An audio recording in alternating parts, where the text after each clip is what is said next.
నువ్వు వినాలి కానీ అసలు శ్రీమన్నారాయణుడు లేని ప్రదేశం ఒకటి ఉందా?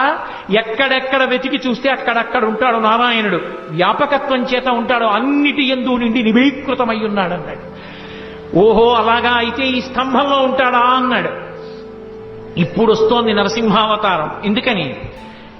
పిల్లవాడు అంటున్నాడు అంతటా ఉన్నాడంటున్నాడు. హిరణ్యకశిపుడు ఈ వేళ్లు ముడిచాడు, ఈ వేలు పైకి తీశాడంటే ఇలా చూపించి ఎక్కడో ఆపుతాడు. ఆ వేలు ఎక్కడ ఆగితే అక్కడి నుంచి పైకి రావాలి, రాకపోతే తనని నమ్ముకున్న భక్తుడి మాట వమ్మైపోతుంది. బయటికి రావడం అంటూ జరిగితే శంఖచక్ర గదా పద్మములు పట్టుకున్నటువంటి శ్రీమన్నారాయణుడిగా వచ్చి హిరణ్యకశిప సంహారం చెయ్యడానికి బ్రహ్మగారిచ్చినటువంటి వరం ప్రతిబంధకం. కాబట్టి ఆయన ఎన్ని వరాలు ఇచ్చాడో అన్ని వరాలకి మినహాయింపుగా రావాలి. అన్ని వరాలకి మినహాయింపుగా రావడానికి ఎక్కడి నుంచి రావాలో తన చేతిలో లేదు. హిరణ్యకశిపుడి వేలు ఎక్కడాగితే అక్కడి నుంచి బయటికి రావాలి. హరి సర్వాకృతులంకలండనచు ప్రహ్లాదుండు భాషింప, సత్తరుడై ఎందును లేడు లేడనుచు దైత్యుండు తజ్జింప, శ్రీనరసింహకృతి దాల్చనచ్యుతుడు నానాజంగమస్థావరోత్కర గర్భంబుల అన్ని దేశములను దండ ప్రభావంబునన్ అన్నారు పోతన గారు.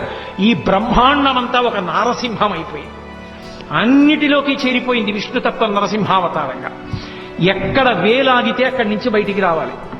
అన్నిటా నిండిపోయింది. అసలు ఆ నారసింహ తత్వం ఎలా ఉంటుందో అప్పుడు మీరు ఊహించండి. హిరణ్యకశిపుడు ఇలా వేలు తిప్పుతూ స్తంభాన్ని చూపించాడు, ఇందులో ఉన్నాడా అన్నాడు. మళ్ళీ అదే మాట అడగద్దు. అంతటా ఉన్నాడు, ఉంటే వస్తాడా? వస్తాడు నాన్న, నువ్వు పిలువు. ఇప్పుడు కొడుకు మాట కాదని నిరూపించాలి, కొడుకు మాట నిలబెట్టాలి పరమేశ్వరుడు. ఇది ఆయన దయ. పిల్లవాడు ధైర్యంతో మాట్లాడుతున్నాడు, ఉన్నాడు పరమేశ్వరుడు అంటున్నాడు. అతని మాట నిలబెట్టడానికి బ్రహ్మాండమంతా నారసింహమైంది. హిరణ్యకశిపుడు ఆ స్తంభాన్ని ఒక్క దెబ్బ కొట్టి రమ్మను ఇందులోంచి అన్నాడు. అలా అనడం ఏమిటి? పెటపెట చటచట చప్పుళ్ళొచ్చి ఆ స్తంభం బద్దలైపోయింది.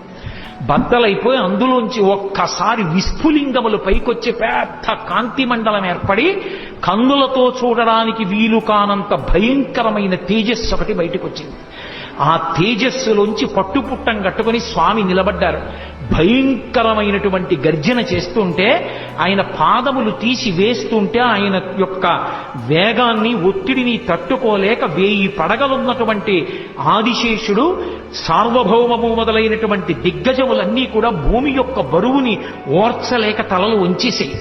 ఆయన పాదములలో చక్రరేఖ, శంఖరేఖ, పద్మరేఖ, నాగలి, అమృతభాండము మొదలైనటువంటి దివ్యమైన చిహ్నములు కనపడుతున్నాయి.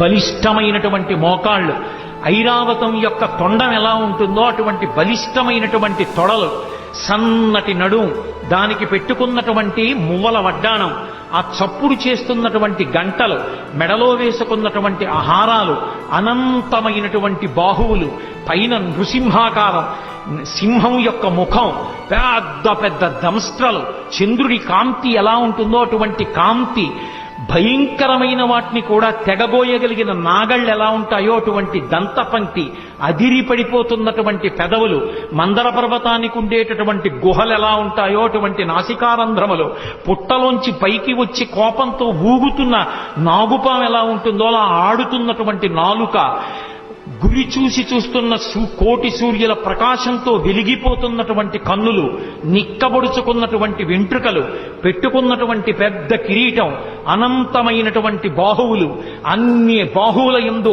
ఆయుధములు పట్టుకుని మహానుభావుడు అడుగు తీసి అడుగు వేస్తూ వస్తూ పెద్ద గర్జన చేస్తూ తల ఇలా ఊపితే ఆ కేసరములు తగిలి దేవతలు విమానంలో వెడుతున్న వాళ్ళు భ్రంశమై విమానాల్లోంచి కింద పడిపోయి ఆ మేఘములన్నీ కొట్టబడి పర్వతములన్నీ ఘూర్నిల్లి సముద్రములన్నీ పొంగిపోయి భూమండలమంతా కలత చెంది స్వామి నరసింహావతారం వచ్చింది.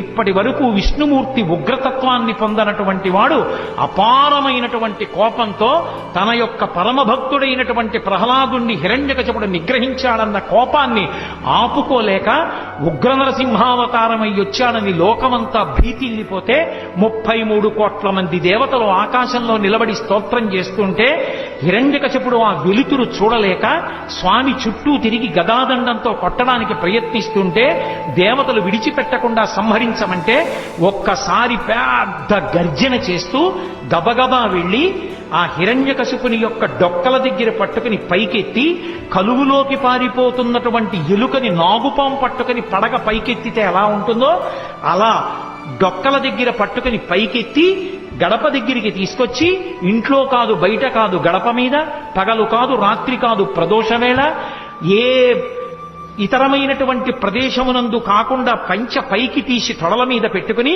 పంచ కట్టి ఉంటే దిక్కులుంటాయి, పంచ పైకి తీస్తే దిక్కులుండవు. అదొక శాస్త్రం. ఇప్పుడు నేను దాని గురించి వ్యాఖ్యానం కుదరదు.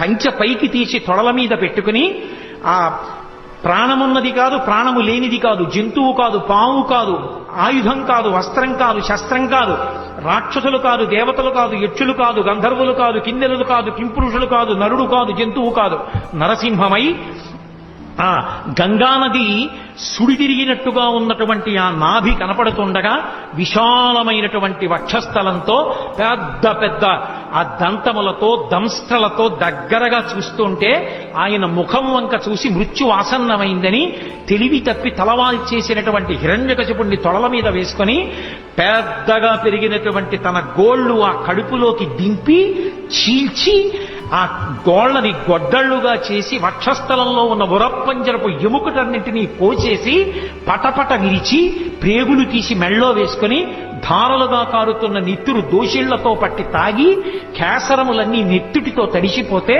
పంచా తాను నెత్తుటితో తడిసి అక్కడ ఉన్న రాక్షస గణములన్నిటినీ సంహారం చేసి పెద్ద శబ్దాన్ని చేస్తూ ఆ ప్రేగులు తీసి మెళ్ళో వేసుకుని గిరగిర తిప్పి డొల్లబడినటువంటి హిరణ్యకశిపుడి శరీరాన్ని విసిరేసి భయంకరాకృతితో నడుస్తుంటే బ్రహ్మాది దేవతలందరూ స్తోత్రం చేశారు.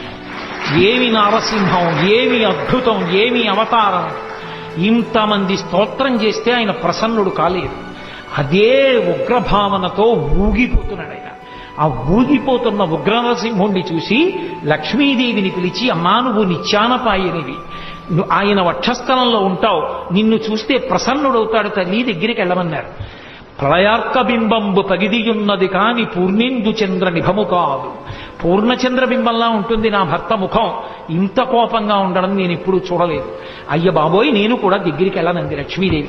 శ్రీ మహావిష్ణువు యొక్క అవతారాలలో లక్ష్మీదేవి దగ్గరికి వెళ్ళడానికి భయపడిన అవతారం నరసింహావతారం. అందరూ భయపడుతుంటే ప్రహ్లాద నీ గురించే వచ్చింది అవతారం, స్వామిని నువ్వు దగ్గరికి వెళ్ళి ప్రసన్నుండి చేయమన్నారు. ప్రహ్లాదుడు చిన్న పిల్లవాడు గబగబా వెళ్లి స్వామికి పాదములను పట్టి నమస్కరించి, ఏమి నువ్వు నరసింహస్వామిగా వచ్చి పైన సింహంగా కింద మనుష్యుడిగా వచ్చి పెద్ద పెద్ద గోళ్లతో ఆ కోరలతో నోరు తెరిచి పెద్ద ఆ గర్జన చేస్తే భయపడిపోతాననుకుంటున్నావా? నీకన్నా భయంకరమైనది ఒకటి లోకంలో ఉంది, దాని పేరు సంసారం. ఆ సంసారానికి భయపడతాను కానీ నీకు భయపడతాననుకుంటున్నావా? బ్రహ్మాది దేవతల తల మీద పెట్టని చెయ్యి, లక్ష్మీదేవి ఒంటి మీద పడితే పొంగిపోయే చెయ్యి, భాగవతో పరమభక్తుణ్ణి అని పేరు పెట్టి ఏమీ తెలియని అర్భకుణ్ణైనా నా తల మీద చెయ్యి పెట్టి నా కోసం పరిగెత్తుకొచ్చి నా మాట నిలబెట్టడానికి నేను చూపించిన స్తంభంలోంచి వచ్చి నా తండ్రిని సంహరించిన నీ హృదయంలో ఎంత కారుణ్యం ఉంది నాకు తెలియదనుకుంటున్నావా? నువ్వు పైకి ఇలా అరిస్తే భయపడతాననుకుంటున్నావా? పరమేశ్వరా నీకు నమోవాక్కములని స్తోత్రం చేశాడు.